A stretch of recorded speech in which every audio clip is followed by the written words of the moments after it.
All right, let's use the book Climate Change and Air Quality to learn about how um, cars and factories can pollute our Earth's air more and more each day, and how that air quality can affect our lives as people living on Earth.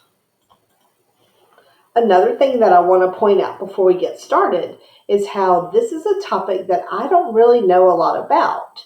And so when I'm reading this book as a student, I want to learn more about this topic so I can use that information if I'm writing a report or if I'm having a conversation with somebody about this topic. I want to have some facts to be able to back up my argument if I'm arguing about this with somebody or debating with somebody about air quality, or just to improve my schema. Maybe I'm watching a news article um, about this on the news, or read an article about this in Scholastic News, and I just want to have more information about this topic. So as I'm reading this nonfiction topic, I want to keep in mind that I'm learning new information.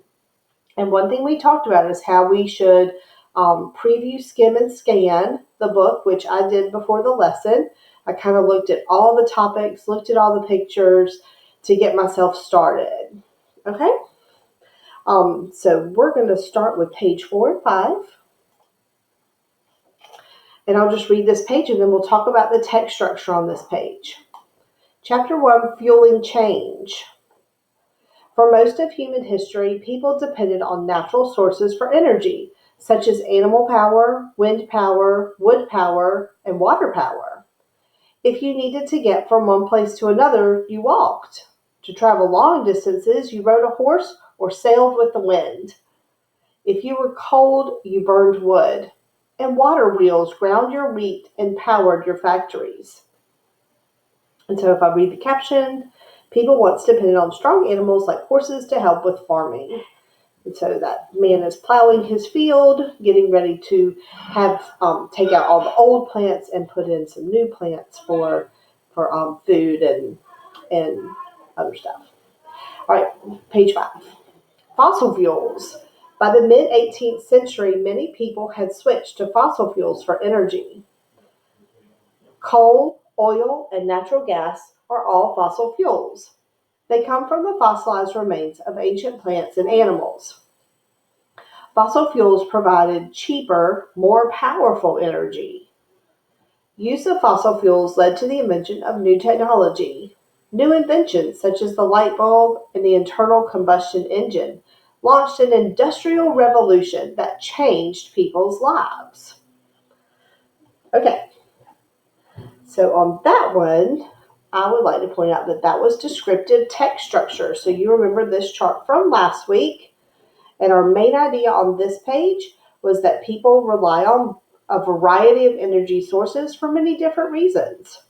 And some of those details that support the variety of energy sources and the different reasons that we use those would be we had natural sources. The text said wind, animal, wood, or water.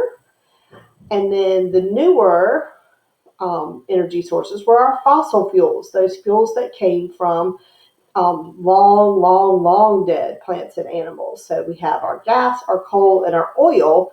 We're still using a lot of these combinations today.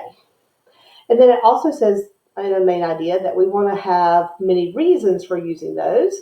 And so from the text, I learned that we used our natural sources for traveling and heat and making wood easier, like our farming and grinding that wheat.